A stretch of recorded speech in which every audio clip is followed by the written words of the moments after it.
Hello, everyone. This is Jennifer with Peoria Business Champs, a podcast for entrepreneurs and business owners throughout the local area. Today's episode, and I'm really excited about speaking with our guest, Leonard. He is from Verlo Mattress, and he has a family-owned and operated business, and we're going to find out all about him. Also, today's episode is brought to you by Foxy Online Marketing. Foxy Online Marketing creates websites, social media marketing, SEO, and more to help small and medium businesses stand out from the crowd. So, again, I'm your host, and here with me today is Leonard from Verlo Mattress. Leonard, would you like to say hello? Hello. How are you? Thank you for having me, Jennifer. Thank you for coming. You were definitely one of the businesses that always stood out to me. I was born in Peoria, but I was raised in like Tuolon, Wyoming, Stark County, in Kewanee. Mm-hmm. But even growing up, I always knew or heard about you guys, and I knew that you're a family-owned and operated business. We are. Can you give me a little bit of history of, I know we talked a little bit briefly in your office, but it sounded like the beginning of a really cool story. Can you tell me about how I got started? Mm-hmm. I'm a mechanical engineer by trade, and at some point most engineers bump into a place where they're, especially if you're a product engineer, where you design the products and then someone else sells it and makes the money.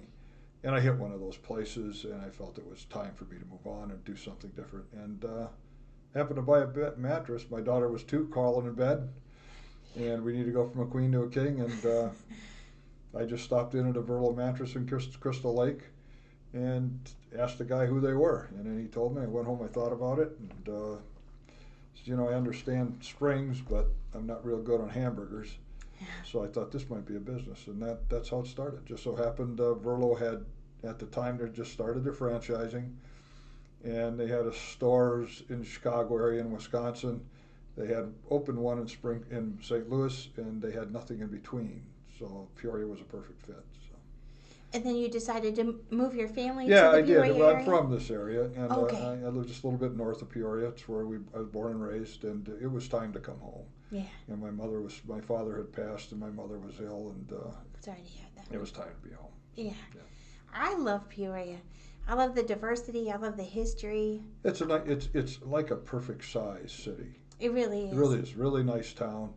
It's in the Midwest. You get all seasons. Yeah, and we had the vendors that came in, spring manufacturers and that to stop in, as we do build them. And when they come in from the east, and they hit the bridge on 74, and they look out, everybody I think assumes Peoria is just a country town. Yeah. And then all of a sudden they see the city. Yeah. And it changes everything, because there's a lot of towns that are the same size but don't look like Peoria. Yeah. So it's a unique town. I like it. I don't live in it, but I'm sorry, I'm a Mark, Illinois boy. Been 20 years or something on the town board. I just am what I am. So, yeah. I was doing a little bit of research about Verlo too, and the founders named the business after their wives. Yeah, that's the sweetest thing ever. Nice old guys. They were nice guys. So you knew the owner, the original owners. Yeah. In fact, when I met him, the then president Dale, I went into the Wheeling, Illinois store to meet him, and I walked in not knowing anyone, and this young guy came over and greeted me and talked to me. I said, I'm here to see Dale, and Williams is his last name. And he says, well, you'll have to wait. He's waiting on a customer. This is the owner of a $20 or $30 million company, whatever it was. Wow. And he just enjoyed being on the sales floor.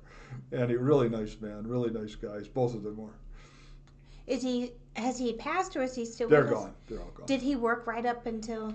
did he ever retire? He was involved in the company up until nearly the end, until they sold it. Wow. Yeah. That's awesome. And then they sold it on, and now we have new ownership. And these are really nice people as well. The Marcus family up in Milwaukee are very nice people. So it's Verna and Lois, Verlo. Yep. I thought that was the coolest thing. And if you reverse it, it's love. Ah, nice. So these guys, multi-million-dollar guys, they still had a sweet spot. Yeah, they were just hometown people. It was no fancy show, nothing like that. It was perfect for me. That's the kind of person I have my one little toy, and that's it. So going back to the decision, leave this company. I went to school. I'm an engineer. leave this job security and start something like completely unknown. That's a frightening experience for anybody because there's some rules. One of them is anything you need to buy, you got to buy like a delivery truck. You got to buy it before you quit your job because when you quit your job, nobody wants to give you any money. And we sold a home up in. I was living up in McHenry County, and we sold a home. My mother, we didn't make it. She passed before we got down here. And we moved into that house, but yeah, and that's how I started. And then you start writing checks, and you watch your bank account slowly dwindle. And as Peoria took to us almost immediately. Good. The flow out of the bank stopped in 3 months, and it was a positive number after that.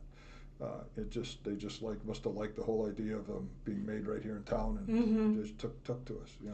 So how did you make that decision? Was it something that, do you have to like go away and have quiet time? Do you need to consult with your wife or a We trusted talked person? about it, and I it's a long time ago, but I just knew I had to do something myself. Yeah.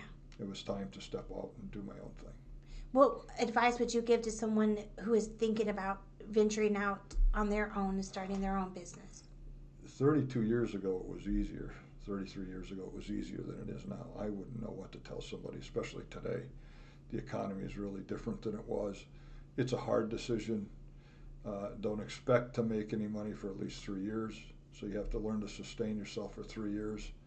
And that if you can do that, the biggest failure in any small business is finance. Okay. They just don't have the money to carry them.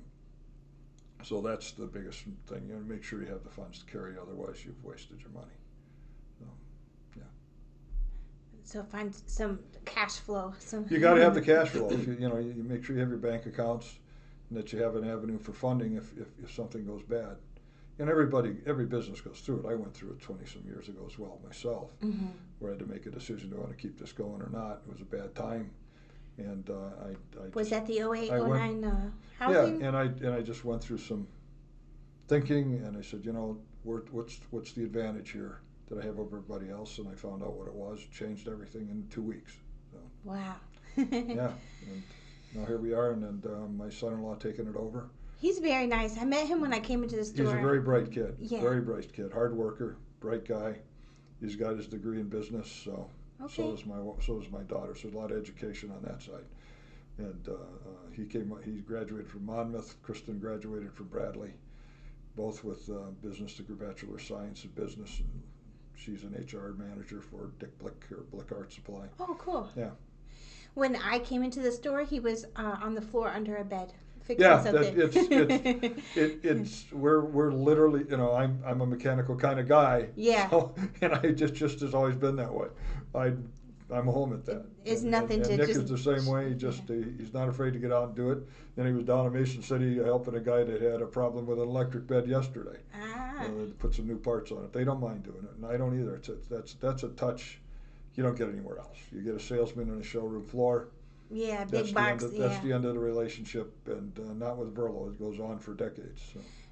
A lot of your customers, a lot of the reviews comment on how nice the showroom is. So who put together the showroom and the design of that? It's the problem with mattresses is they're just a big rectangle. Yeah.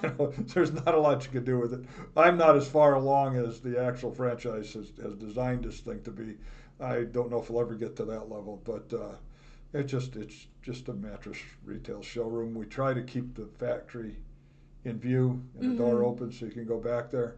And we invite people to go back there. I mean, we invite people to come in and watch us build their mattress. If they want to come in, they come right in. I think that's the coolest thing. Yeah. Like, I noticed that right away, the big open window where you can see you want to see it. It's all, there's nothing hidden. Yeah. You come in and look at all the materials. And if you're not careful, somebody will hand you a staple gun and put you to work. Pull this. Yeah, here's your bed. There's the spring. Get to work.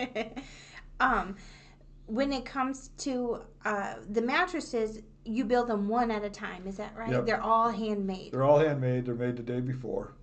Wow. They deliver the next day. When we say new, we mean new. Wow. It's not, and it's all American made. Everything. The only thing that isn't is the latex foams, which we don't. And that's all organic, right? That's an all organic material. It's actually the best material you could put on a mattress. Very good stuff. Why? It's first off not a foam. It's it's a rubber. Mm-hmm. So it just does, and when it comes to mildew, doesn't like it.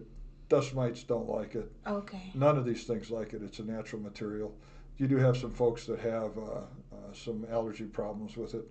I don't know how much of it is actually latex versus the powder that's used in the molding of the latex gloves and whatever. Gotcha. But the materials are washed, so most of the protein is out of it, and it doesn't create a problem. And we do put a layer between them, so there's. But if really they're worried, we just build it with something other than that they like. So we have different foams. And you guys do custom shapes too. Yeah, doing one now actually. For what kind of bed? I've not seen it. Okay. But it looks like at one time it was a 3/4 bed, and she came in yesterday actually, and I sat down at the kitchen table last night and figured out how I was going to cut around these big posts, which was some things we can't do with the sewing machines. Won't go do what's called a reverse sew, which means rather than an outside of a circle, it's the inside, and it won't do that reverse sew. Mm-hmm. And so I laid it out last night for her so we can get the corners for her. It's an odd size. We do a lot of campers and boats and things. Oh, yeah. yeah. Carving up the phone to fit into the bow of a boat. Yeah. That's unique. So. I want a round mattress. I saw those on your website. Yeah, they aren't what they appear to be. Why?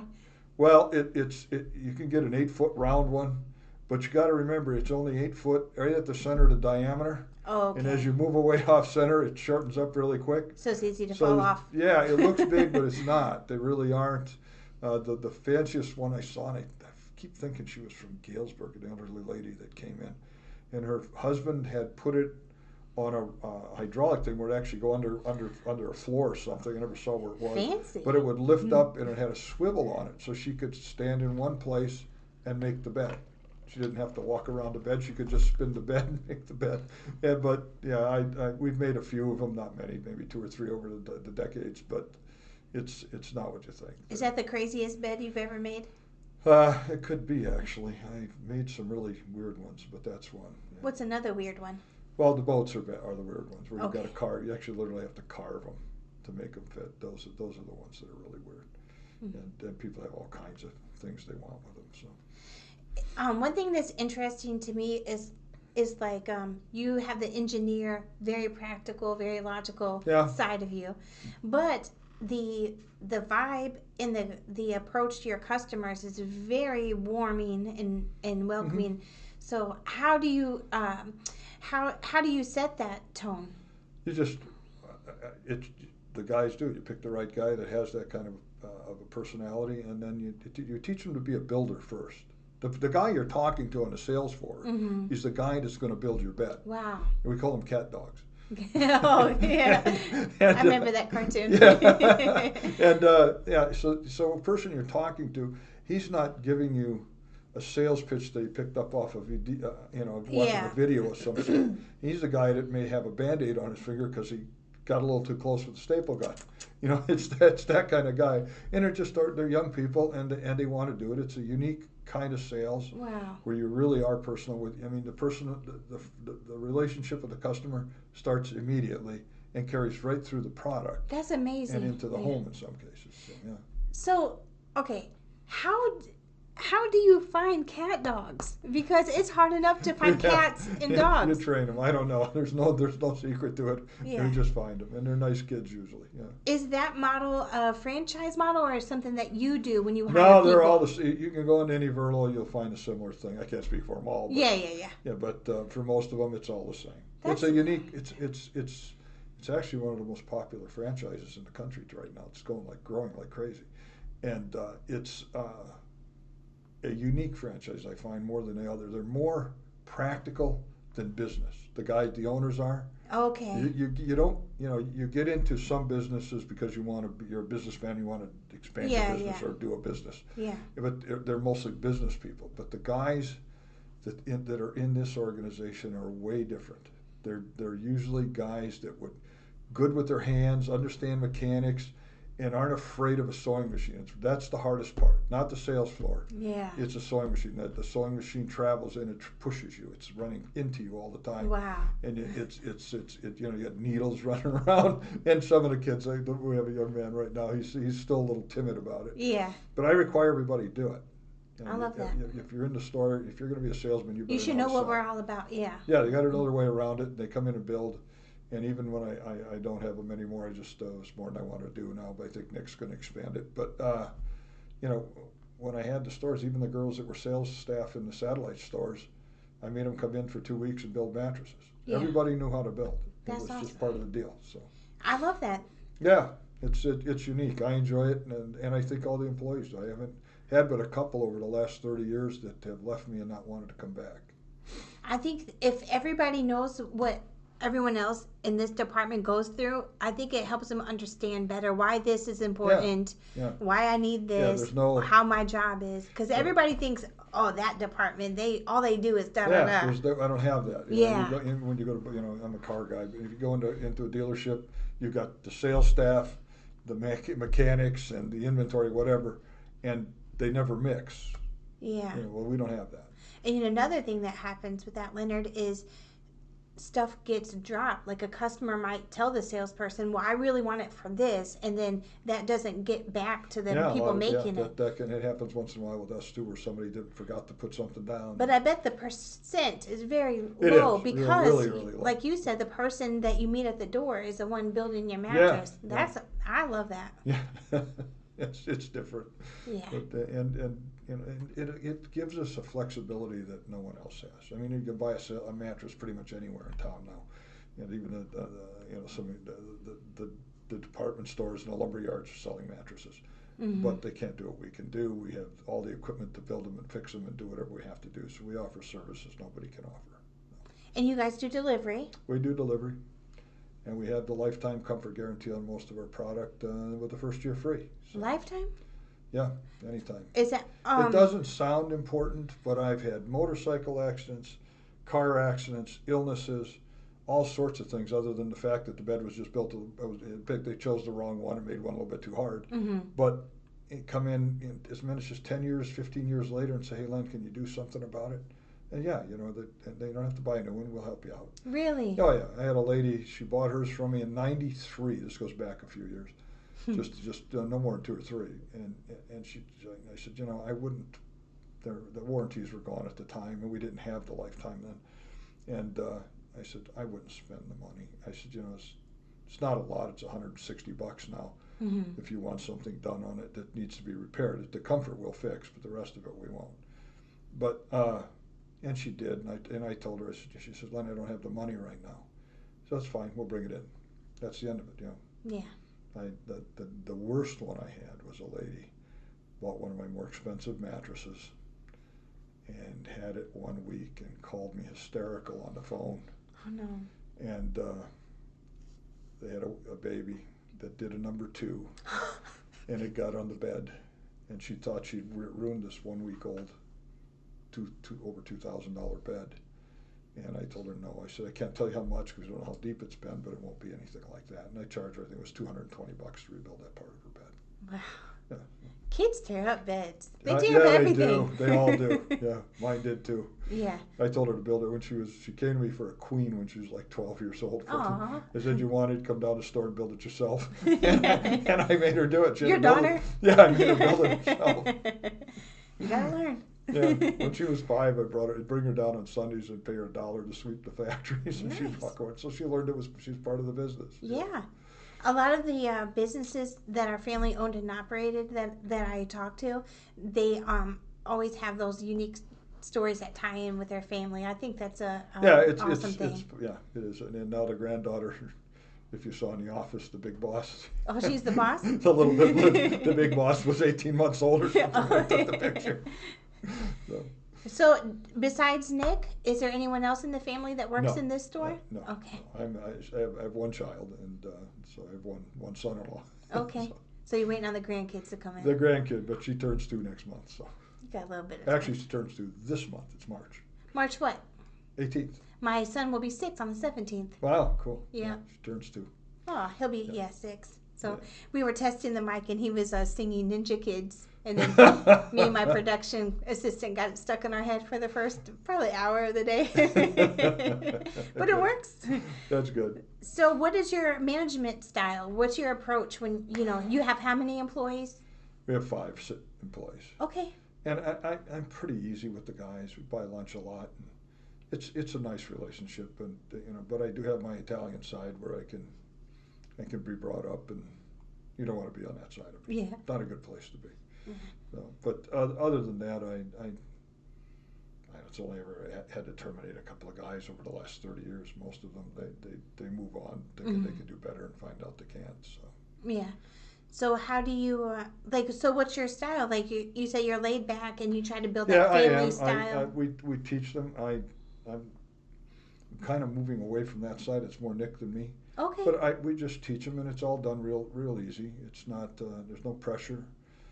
I don't even push them for being here on time, which today would be a good thing. They're not. But I make it as easy as I can. We all have our problems in life, and now the generation has changed from my time to now, where they're a lot of them are families, kids with no family to speak, and they're so they're babysitting. They can't make it to work, and something like that. So we give them the time. We try to be as good about it. So you're flexible and understanding we try to real, be. It's not real flex life. hours, but we're flexible on the attitude to it. If you've got a good excuse, I won't say anything, but you have to be there. I mean, it is a job that requires you be there. And my goal is not to be there when I want or don't want to be there. Now, summer's coming, I have other plans. Do you fish? No. Oh, what are you doing? I drive a Shelby Mustang. Oh, so you're a real car guy. You're a real enthusiast. I'm a real car guy, yeah. How many, what's the word I'm looking for? Like, not hobby cars. I can't think of the word. So you have like your regular car that you drive. My car. How many fun cars do you have there? One. Just the Shelby Mustang? Yeah, that'll shorten your wallet up real quick. What year is it? It's a 19. Oh. I had an 11. I traded it on a 19. Fantastic cars. What was your first car? My very first car that I bought was a '66 Mustang. Wow. Yeah. So you've always been a Mustang guy. I drifted to the Trans Ams for quite some time. Okay. And then the story with the Shelby is different than most. It goes back to Vietnam. Okay. Actually, before Vietnam. When I got married, my car was a stick. My wife couldn't drive a stick. And I happened to see a Shelby. It was almost identical car, but not nearly as optioned out as mine was. And I'd been a Shelby fan. I'd been up to Elkhart Lake, Wisconsin, and all this, but I stopped and looked at it, and it happened to be an automatic. And it was a Hertz rent-a-car, Shelby 350. I used to call it the rent-a-racers. And I thought about that car, but he wanted what I paid for my car new, which had more options, and my car for this Shelby. Yeah. And so I let it go, and then I went into service, and I'd lay in the jungle at night. I served with the infantry as an infantry sergeant, and with the cavalry, and I spent 7 months in the jungle, 1 shower, 1 change of clothes, 1 hot wheel a week, 3 to 4 hours of sleep, and humping every day with 80 to 100 pounds on your back. Jeez. And then dealing with the combat every day. Mm-hmm. And I lay down at night and make my peace with God, and think about the family a little bit, but I always seem to end up thinking about that Mustang, telling myself one day, someday, when I get home, someday I'll have one. And then 13, I brought I got a computer into the house, and first thing you go, and my daughter's a car girl, and she was home, and I pull up this one. It was for sale. It was an 11 at the time, for sale in Madison, Wisconsin. And I said, look at this car. Well, she looked at it. It was a black 11, and she said, why don't you buy it? I said, honey, these cars, they're not inexpensive. And if, I have a rule is if you can't afford to pay cash for the toy, don't buy it. Yeah. And she just looked at me and said, Dad, you've done enough. Aww. So I bought the car.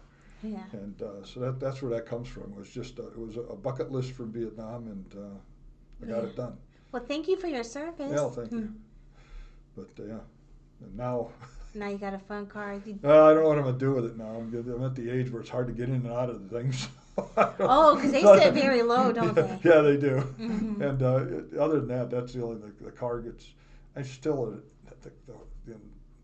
these things are nearly 600 horsepower cars, and you get 23 miles to the gallon with it. I mean, when I was a kid, those cars at 450 horse would get 8 miles to the gallon downhill. Wow. So it's a whole different.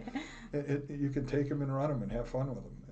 And the big horsepower ones are different, but yeah. I don't need that kind of horsepower. So you just get out on a nice day, you just drive for a Yeah, couple hours? it's been to Missouri 3 times. It's been to Nashville, Tennessee.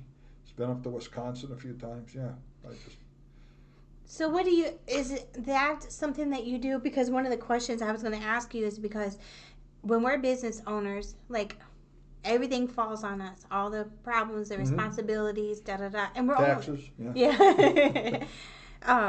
And we're only human, So it can sometimes take a toll on you when you feel depleted or kind of like empty. What do you do to kind of re-energize yourself and get back your mojo? Well, I studied and taught martial arts for over 30 years. You're an interesting guy, Leonard. I know how to handle that.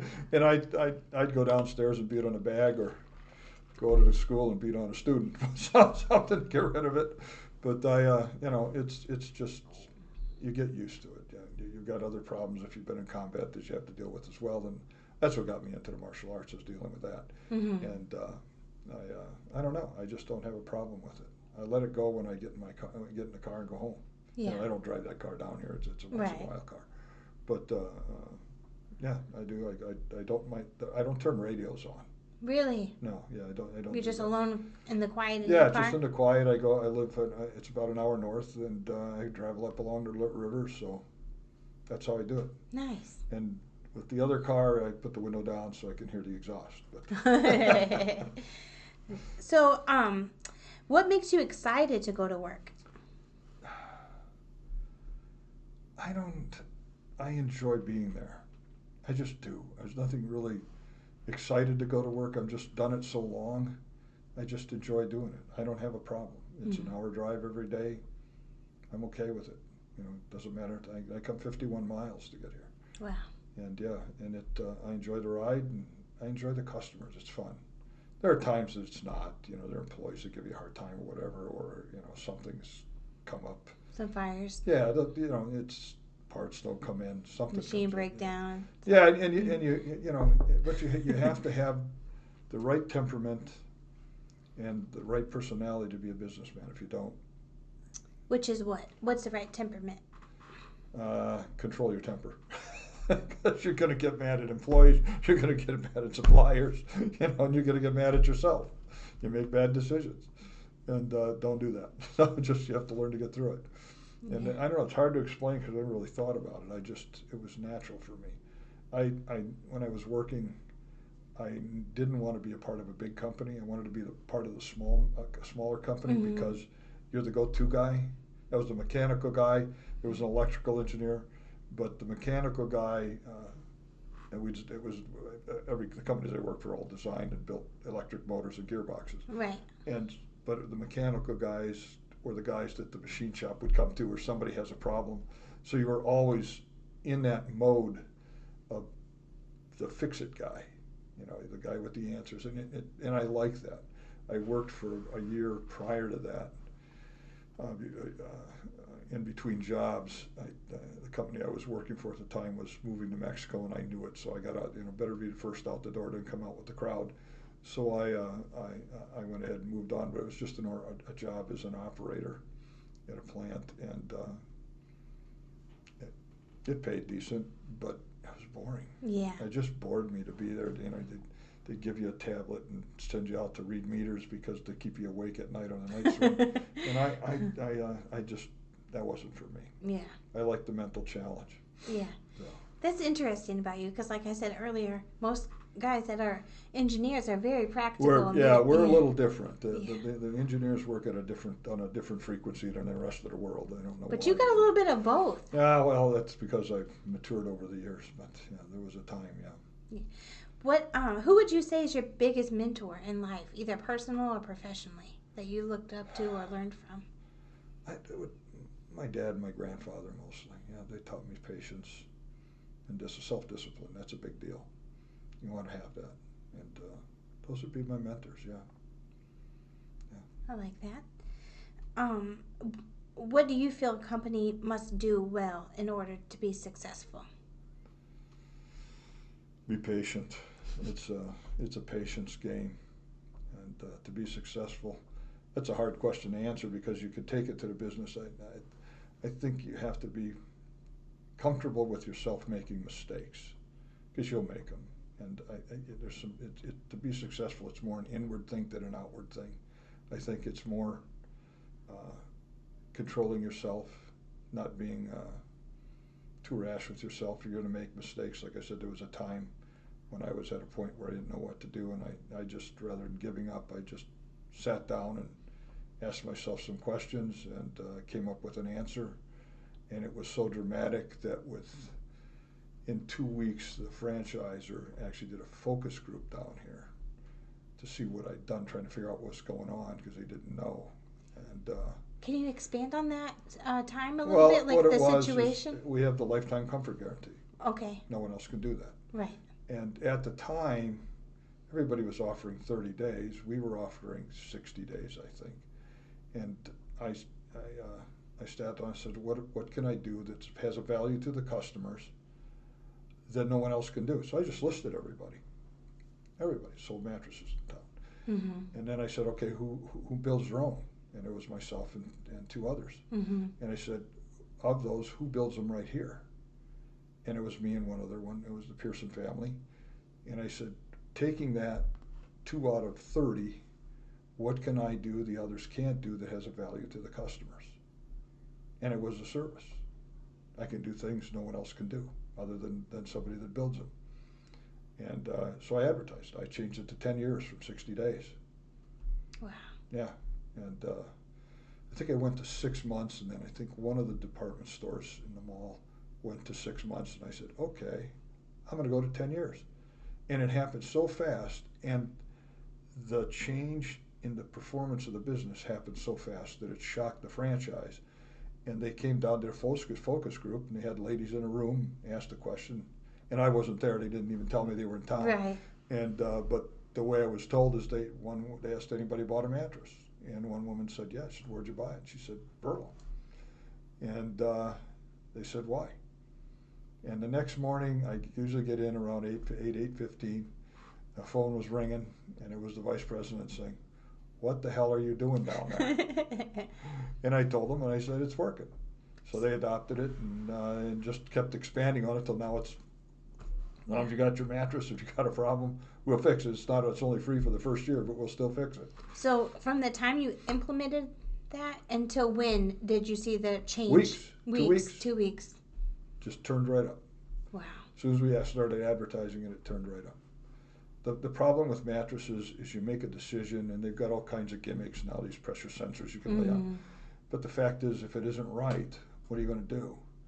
You know, I have people that call me within a week or two. We try to, I tell, because that's a big purchase. You're not buying a mattress every week. And today it's a large one. You don't cheat on your mattress and your shoes. Those are 2 things. You don't cheat on your television. Super Bowl thing. Cheat on your television, and because you're going to live with it for 10 years, and most people don't understand that. Yeah, you spend a third of your life. Yeah, and they spend a third of your life, and you're focused on today. And the biggest deal, I'll have seniors come in, and we have the flippable where you can turn them over, and the non-flippable. And they'll buy a king size, and I just, they want to buy. They've had flippable mattresses their whole life, and I just look at them.